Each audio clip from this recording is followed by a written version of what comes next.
Hello everyone, नमस्कार। आइए आज हम करते हैं रेलवे एनटीपीसी में पूछे गए प्रीवियस ईयर्स में जो प्रश्न इंपॉर्टेंट हैं। आइए आज हम उसके बारे में डिस्कशन करेंगे। आइए हमारे सामने पहला प्रश्न है, डीआरडीओ का पूर्ण रूप क्या होता है, यानी कि डीआरडीओ का फुल फॉर्म क्या होता है। तो डीआरडीओ का जो फुल फॉर्म होता है इंग्लिश में जो होता है वो defence research and development organisation होता है।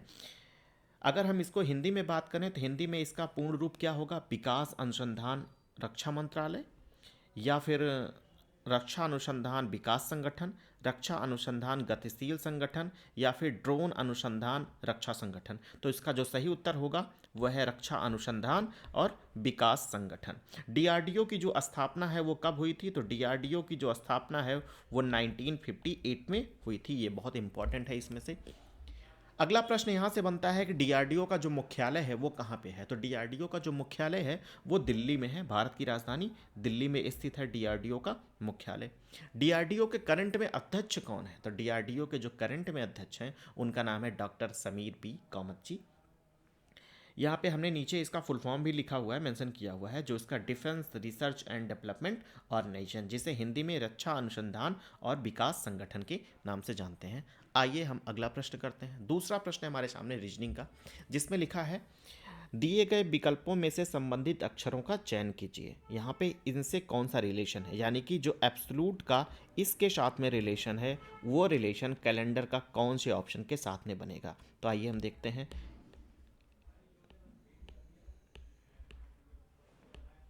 एब्सोल्यूट को मैंने लिख दिया ESBLOTUA।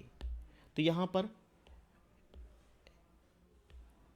एस को क्रॉस किया गया है, बी को इससे रिप्लेस किया गया है, उसी तरीके से एल को ओ को क्रॉस, इसको इस तरीके से, इसको इस तरीके से और इसको इस तरीके से, और ए और ई को आपस में चेंज किया गया है इस तरीके से, इसको लास्ट में और जो लास्ट में है उसको पहले। इस तरीके से अगर हम कैलेंडर का लिखेंगे तो कैलेंडर में सी सबसे लास्ट में जाएगा, आर सबसे पहले आएगा, तो आर हो गया। आर के बाद में यल और ए को चेंज करेंगे तो यल ए हो जाएगा। ई और एन को आपस में चेंज करेंगे एन ई हो जाएगा, और डी ई को चेंज करेंगे तो ई डी, और लास्ट में हो जाएगा सी। इसके अकॉर्डिंग जो हमारा ऑप्शन है वो है RLANEEDC। ऑप्शन नंबर 2 यहाँ पर जो है वो राइट ऑप्शन हो गया। ये बहुत ही इजी क्वेश्चन था।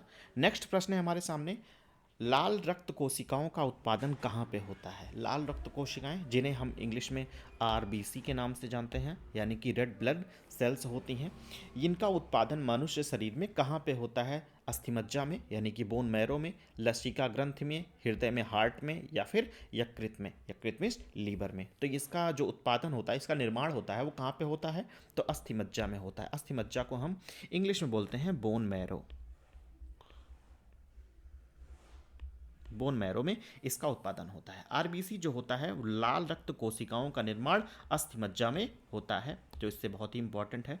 इन डिस्क के आकार की, डिस्क के आकार की, ये आप देख रहे हैं, ये डिस्क के आकार की लाल रेड ब्लड सेल्स होती हैं।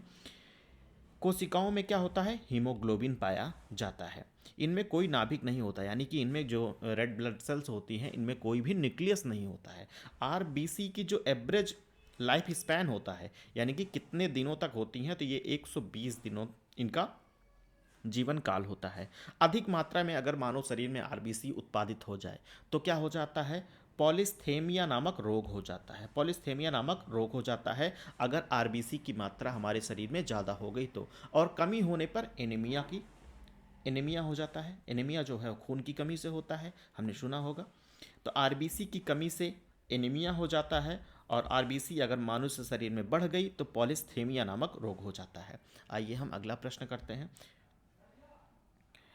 नेक्स्ट प्रश्न है हमारे सामने, यदि ए, बी और सी एक कार्य को क्रमशः 15, 30 और 60 दिनों में पूरा करते हैं तो वे एक साथ उस कार्य को कितने दिनों में पूरा करते हैं। तो इसका हम एक बहुत शॉर्टकट तरीका होता है, ए, बी, सी, उसके बाद में ये तीनों कितने कितने दिनों में, 15, 30 और 60 दिनों में कर रहे हैं, तो 15, 30 और 60 का सबसे पहले हम एलसीएम निकाल लेंगे। एलसीएम कितना आएगा, 60 आ जाएगा। उसके बाद में हम इस तरीके से करते हैं, ए जो है वो कितने दिनों में कर रहा है, 15, बी 30 और सी जो है वो 60 दिनों में कर रहा है। तो इस तरीके से हम, यानी कि टोटल जो काम होना है वो 60 यूनिट का वर्क होना है। 60 यूनिट को कार्य को जो है ए जो है वो 15 डेज में, बी जो है वो 30 डेज में, और सी जो है वो 60 डेज में कर रहा है। तो अब हम 15 से 60 को डिवाइड करेंगे तो कितना आएगा, 4 आएगा। तो ए जो है वो 4 यूनिट का वर्क कर रहा है कितने दिन में, एक दिन में। ये ए का जो है वो 4 दिन का 4 यूनिट का कार्य है, एक दिन में वो 4 यूनिट का काम करता है। बी जो है वो एक दिन में 2 यूनिट का काम करता है। हमें 2 यूनिट कहाँ से मिला, हमने 30 से 60 को डिवाइड कर दिया तो हमें 2 यूनिट्स पता लग गए। इसी तरीके से सी जो है वो 1 यूनिट का काम करता है। ठीक है, तो हमें हमारे पास में तीनों की यूनिट ऑफ वर्क मिल गए। अगर अब ये तीनों एक साथ मिलकर काम करें, ए बी और सी तीनों एक साथ मिल जाएं, तो टोटल वर्क जो है वो है 60 यूनिट का।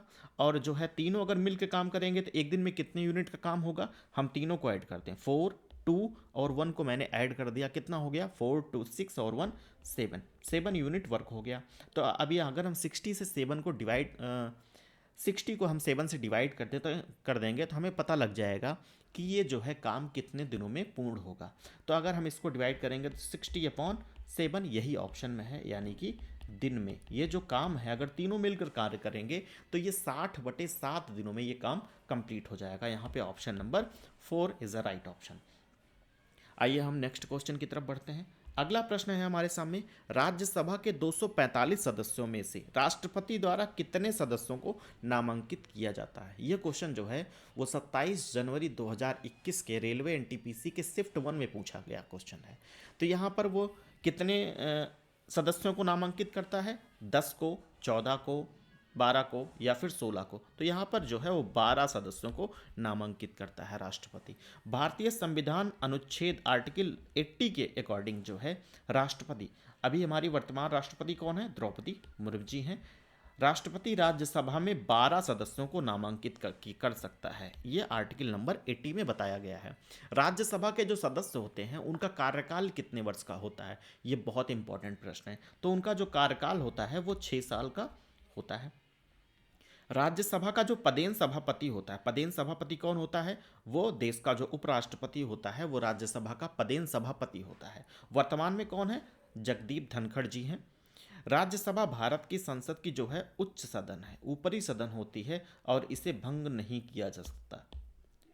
नेक्स्ट प्रश्न है हमारे सामने, सन 2011 की जनगणना के अनुसार निम्न में से किस राज्य की जनसंख्या घनत्व तो सबसे कम है। जो जनसंख्या घनत्व है वो सबसे कम कौन से राज्य की है, अरुणाचल प्रदेश, नागालैंड, मिजोरम या फिर मणिपुर। तो वो है अरुणाचल प्रदेश की। अरुणाचल प्रदेश की जो जनसंख्या घनत्व है सन 2011 की जनगणना के अकॉर्डिंग वो सबसे कम है।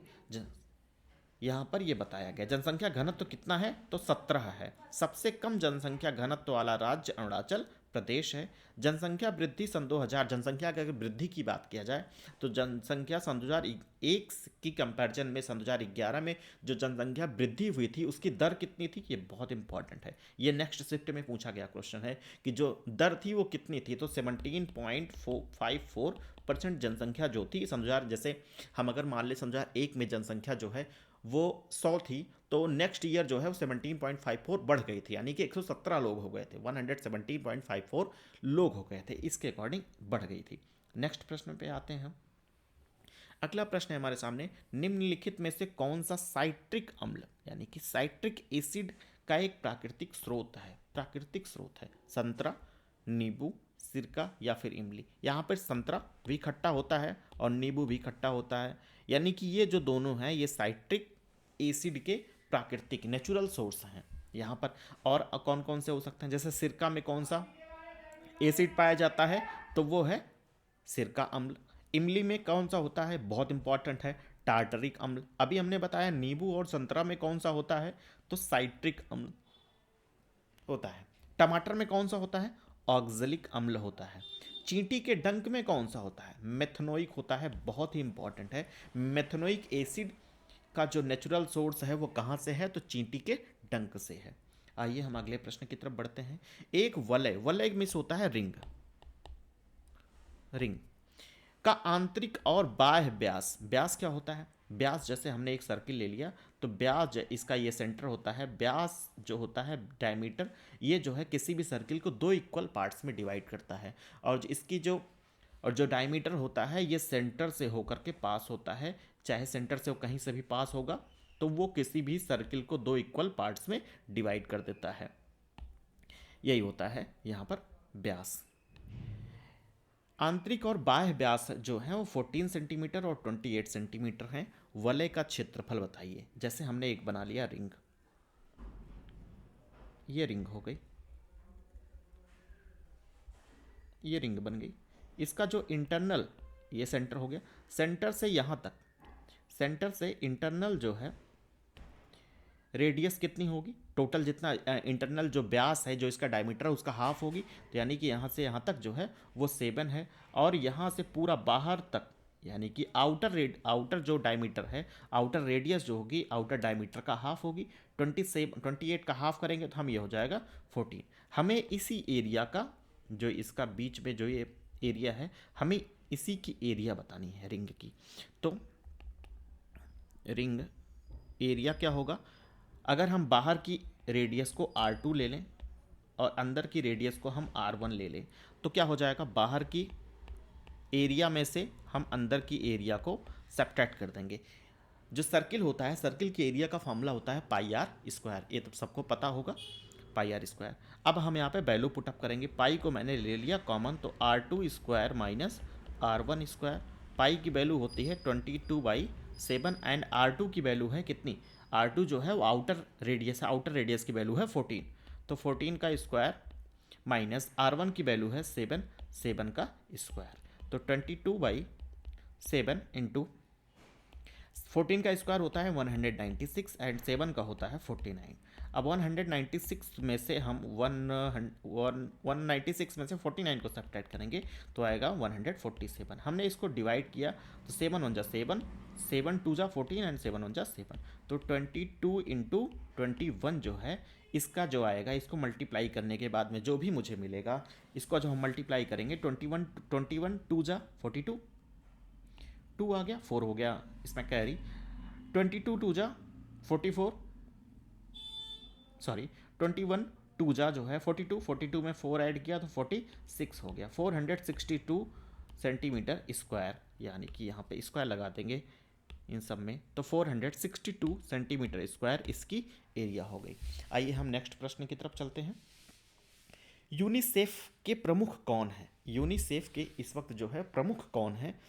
सन 2021 में जब ये प्रश्न पूछा गया था तो उस वक्त जो इसके प्रमुख थे वो थे हेनरिएटा H4। हेनरिएटा H4 जो है उस वक्त इसके प्रमुख थे, लेकिन करंट में अगर हम कहें तो वर्तमान में अगर हम पूछें तो वर्तमान में कौन है, एन बेनेमन जो है इसके जो है वर्तमान में प्रमुख हैं। लेकिन सन 2021 में ये प्रश्न पूछा गया था तो उस वक्त जो इसके प्रमुख थे वो थे हेनरिएटा H4।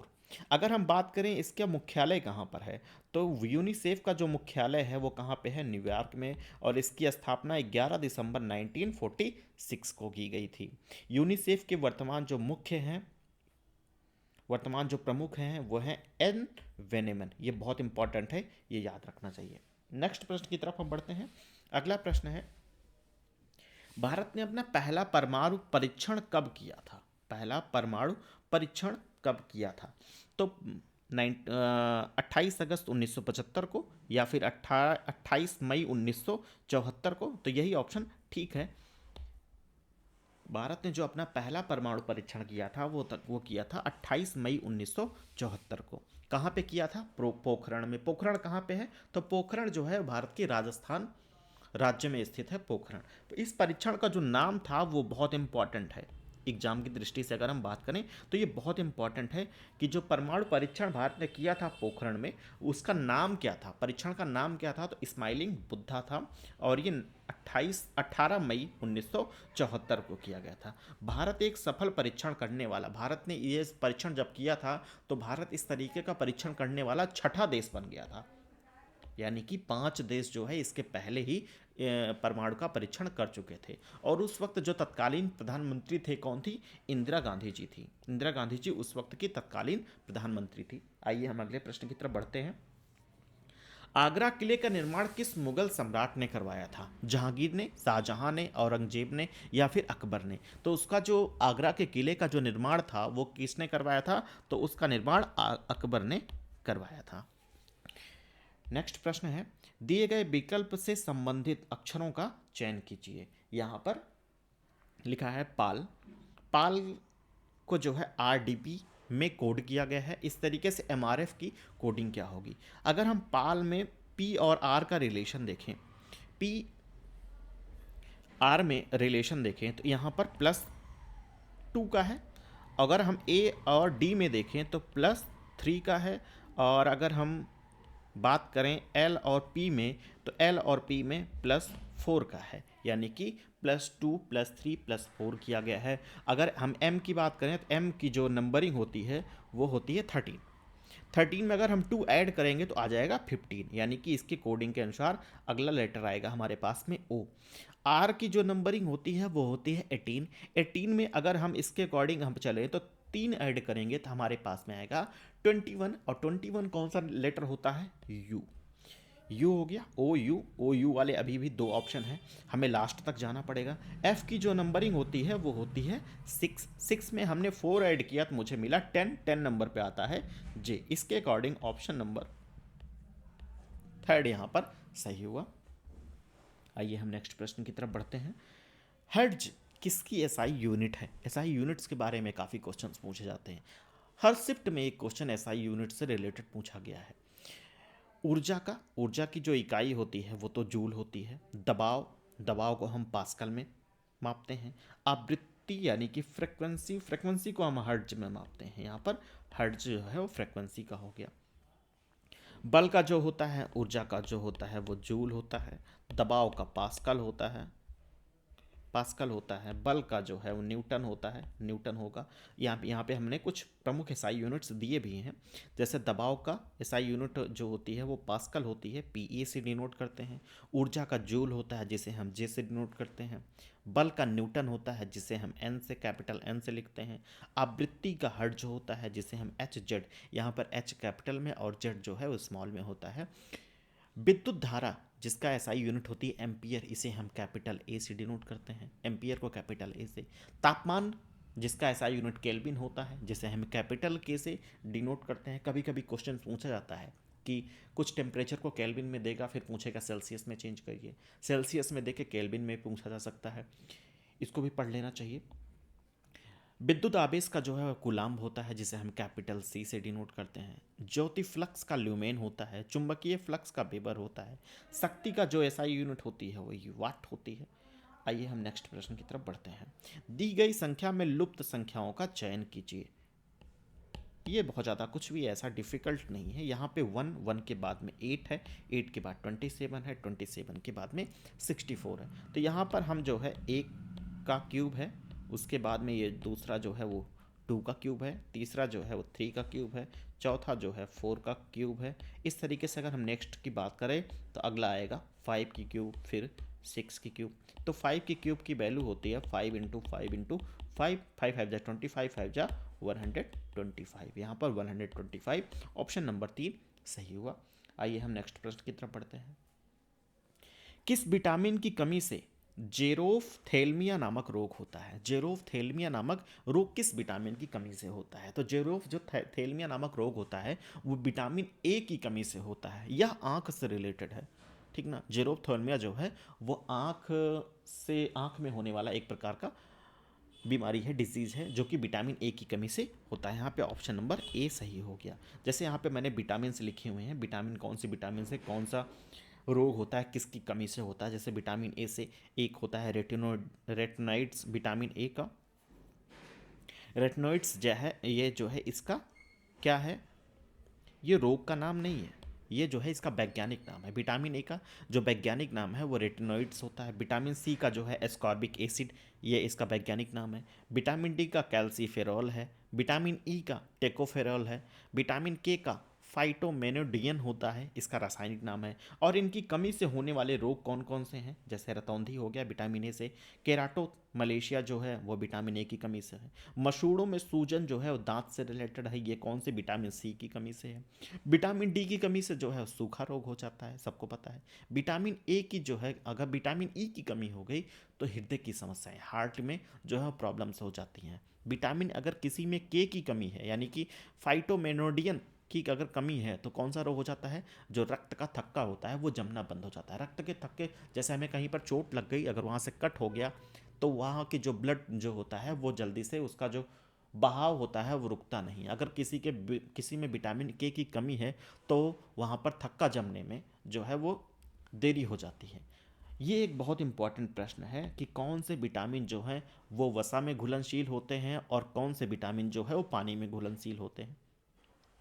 तो हमें ये याद रखना चाहिए, विटामिन सी और विटामिन बी जो है वो पानी में घुलनशील हैं। चाहे विटामिन बी 1 हो, बी 2 हो, बी 3 हो, बी 4 हो, बी जो भी विटामिन बी वाले हैं, वो बी वाले और विटामिन सी वाले जो होते हैं वो पानी में घुलनशील होते हैं। लेकिन विटामिन वसा में घुलनशील कौन से हैं? तो वो हैं A, D, E, K। ये हमें बहुत याद रखना चाहिए, ये बहुत इंपॉर्टेंट है। आइए हम नेक्स्ट प्रश्न की तरफ बढ़ते हैं।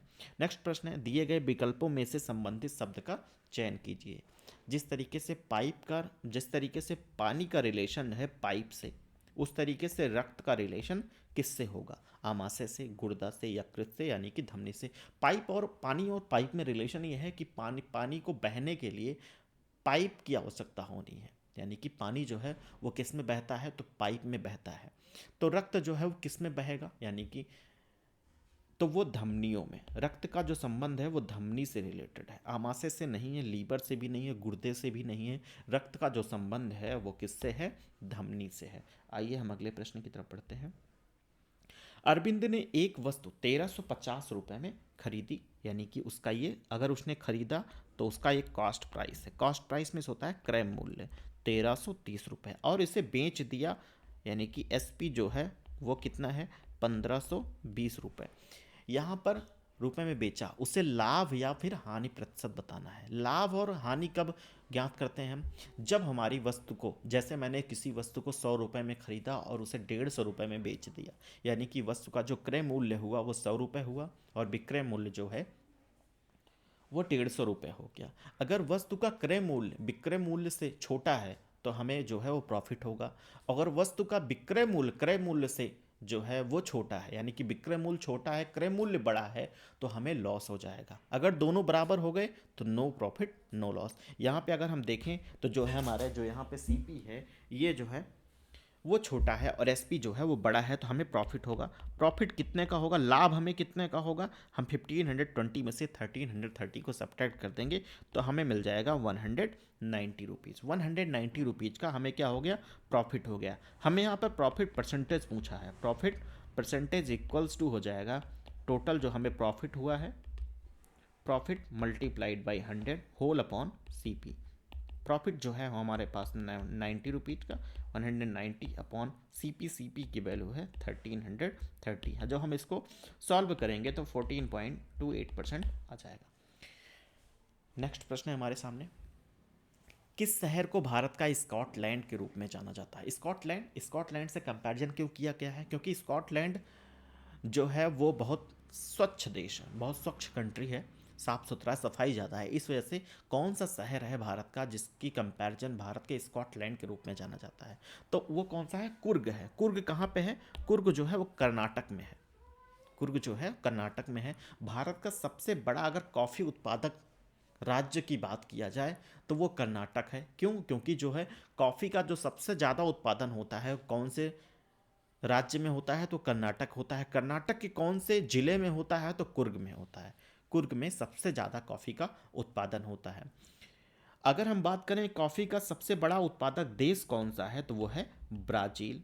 कुर्ग का जो दूसरा नाम है वो है कोडागू। कोडागू नाम भी कभी कभी ऑप्शन में दे सकता है, तो हमें कुर्ग के साथ में हमें कोडागू को भी याद रखना चाहिए कि कुर्ग का ही दूसरा नाम जो है वो कोडागू है। शिलोंग को पूर्व का स्कॉटलैंड कहा जाता है। शिलोंग जो है वो मेघालय की राजधानी है, यानी कि मेघालय की राजधानी शिलोंग को पूर्व का स्कॉटलैंड भी कहा जाता है। आइए हम नेक्स्ट प्रश्न की तरफ बढ़ते हैं। निम्न आकृति में त्रिभुजों की संख्या ज्ञात करनी है। त्रिभुज क्या होते हैं? ऐसी आकृति जिसमें 3 भुजाएं हों और वो क्लोज्ड फिगर हो, उसे ही हम त्रिभुज बोलेंगे। तो इस तरीके से इसमें कुल कितने त्रिभुज बनेंगे? तो हमें तो एक पहला तो ये दिख रहा है इस तरीके से, 1 हो गया। दूसरा हमें ये दिख रहा है, 2 हो गया। तीसरा हमारे सामने ये है, 3 हो गया। और इस तरीके से हमारे सामने हो गया ये 4 हो गया। अब ऐसा तो है नहीं कि बस यही 4 ही ट्राइंगल हैं, 4 ट्राइंगल तो हैं नहीं, यहाँ पर और भी हैं। अब उनको और को काउंट करने के लिए देखिए, एक ट्राइंगल तो मेरे पास में 4 के बाद में ये हो गया 5वां, और ये हो गया 6वां। 6वां होने के बाद में ये हो गया मेरे पास में इस तरीके से 7वां, और ये हो गया एक 8वां। तो इसमें जो है टोटल 8 ट्राइंगल्स हैं। ऑप्शन नंबर 3 यहाँ पर जो है इसका राइट ऑप्शन होगा। नेक्स्ट की तरफ बढ़ते हैं। निम्नलिखित में से कौन सा राष्ट्रीय उद्यान जम्मू कश्मीर में है? पन्ना राष्ट्रीय उद्यान। पन्ना राष्ट्रीय उद्यान तो जो है वो मध्य प्रदेश में है, जिसे हम टाइगर स्टेट के नाम से जानते हैं। तो ये तो हो गया मध्य प्रदेश में। गिर राष्ट्रीय उद्यान ये तो गुजरात में है, गुजरात में है। सलीम अली राष्ट्रीय उद्यान ये है जम्मू कश्मीर में। यही ऑप्शन यहाँ पर सही है। सरिस्का राष्ट्रीय उद्यान जो है वो भी राजस्थान में है, ये राजस्थान में है, और ये एक टाइगर रिजर्व भी है। मध्य प्रदेश को टाइगर स्टेट के नाम से भी जानते हैं, टाइगर स्टेट के नाम से जानते हैं। जम्मू कश्मीर में अगर हम बात करें अन्य प्रमुख राष्ट्रीय उद्यान कौन कौन से हैं, तो दाची गाम राष्ट्रीय उद्यान, किस्वतवाड़ राष्ट्रीय उद्यान, हेमिस राष्ट्रीय उद्यान बहुत इंपॉर्टेंट है। हेमिस राष्ट्रीय उद्यान कहाँ पे है? तो हेमिस राष्ट्रीय उद्यान जो है वो जम्मू कश्मीर में स्थित है। सलीम अली राष्ट्रीय उद्यान, यानी कि ये 4 राष्ट्रीय उद्यान जो हैं वो जम्मू कश्मीर में स्थित हैं। आइए हम अगले प्रश्न की तरफ बढ़ते हैं। 2358208543P28 का बहुलक क्या होगा? बहुलक क्या होता है?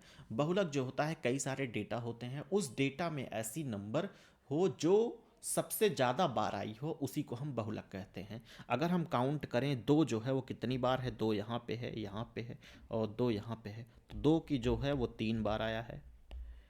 अगर हम 3 की बात करें तो 3 जो है 2 बार आया है, 3 जो है 2 बार आया है। 5 की बात करें तो हम 5 यहाँ पे है, 5 यहाँ पे है, तो 5 जो है वो 2 बार है। अगर हम 8 की बात करें, 8 एक यहाँ पे है, एक यहाँ पे है, और एक यहाँ पे है। 8 जो है वो 3 बार है। 0 जो है वो 1 बार है, और उसके बाद में 4 जो है वो भी 1 बार है। अगर इस क्वेश्चन में अगर हम देखें तो जो सबसे ज़्यादा बार आने वाली नंबर्स हैं वो हैं 2, 3 बार है, और 8 जो है वो भी 3 बार है। लेकिन इस क्वेश्चन में जो पहले से इसने आंसर दे रखा है वो ये है कि इसका जो बहुलक है वो 8 है, यानी कि बहुलक 8 है। और यहाँ पर एक नंबर वो जो है मिसिंग है, पी के नाम से। पी की कौन सी वैल्यू हम पुटअप करते हैं कि इसका बहुलक जो है वो 8 हो जाए? यानी कि अगर हम 8 को जो है वो 4 बार अगर इस डेटा में इन्वॉल्व कर देते हैं तो इस पूरे डेटा का जो बहुलक होगा वो 8 हो जाएगा। तो इसके अकॉर्डिंग हम पी के प्लेस पे क्या पुटअप कर देंगे? 8। तो यहाँ पे ऑप्शन नंबर 2 जो है वो सही होगा। नेक्स्ट प्रश्न में आते हैं। जेली मछली किस समुदाय से संबंधित है? हमारे सामने अगला प्रश्न है, जेली मछली किस समुदाय से संबंधित है? तो जेली मछली जो है वो एक प्रकार की समुद्रीय जलीय जीव है। ये जो है वो निडारिया समुदाय से संबंधित है। तो यहाँ पर ऑप्शन नंबर 1 इसमें जो है वो सही होगा। ऑप्शन नंबर 1 यहाँ पर राइट ऑप्शन हुआ। आइए हम नेक्स्ट प्रश्न की तरफ बढ़ते हैं। नेक्स्ट प्रश्न है, एक वस्तु का क्रय मूल्य 500 रुपये है, यानी कि उसका जो क्रय मूल्य है वो सीपी जो है 500 रुपये है। इसे बेचने पर दुकानदार को 6.4% का लाभ होता है। प्रॉफिट परसेंट जो है वो 6.4% है। तो वस्तु का विक्रय मूल्य एसपी फाइंड करने के लिए हम सीपी प्लस सीपी में उतना प्रॉफिट परसेंट को हम ऐड कर देंगे। CP into profit percent upon 100 कर देंगे। तो सीपी की वैल्यू है 500 plus 500 multiplied by 6.4 whole upon 100 यहाँ पे हम कर देंगे। इसको हम सॉल्व करेंगे तो इसको जब हम सॉल्व करेंगे, 00 से 00 जो है वो कैंसिल आउट हो गया। ये 500 प्लस 6.4 को जो है हम 5 से जब मल्टीप्लाई करेंगे तो हो जाएगा 32। तो 532 रुपीज़ जो है उसका ये सेलिंग प्राइस हुआ। Option number 2 is a right option. Next प्रश्न की तरफ बढ़ते हैं। प्रधानमंत्री जनधन योजना किससे संबंधित है? प्रधानमंत्री जनधन योजना वो जो है प्रधानमंत्री जनधन योजना किससे संबंधित है? गरीबी दूर करने से, ग्रामीण विकास से, वित्तीय सेवा से, या फिर गरीबों के लिए आवास से? तो इसका जो संबंध है वो है वित्तीय सेवा से। प्रधानमंत्री जनधन योजना जो है वो 28 अगस्त 2014 को प्रधानमंत्री नरेंद्र मोदी जी द्वारा लॉन्च किया गया था। इस योजना के तहत जो भी खाते खुले थे उसमें न्यूनतम राशि की आवश्यकता नहीं होती है। नेक्स्ट प्रश्न है, वयस्क मनुष्यों में रक्त वाहिकाओं का निर्माण अधिकतर कहाँ पे होता है? वयस्क मनुष्य यानी कि जो एडल्ट ह्यूमंस होते हैं उनमें कहाँ पे होता है? यकृत लीवर में, हार्ट में, स्प्लीन में, या फिर बोन मैरो में? तो कहाँ पे होता है? बोन मैरो में होता है।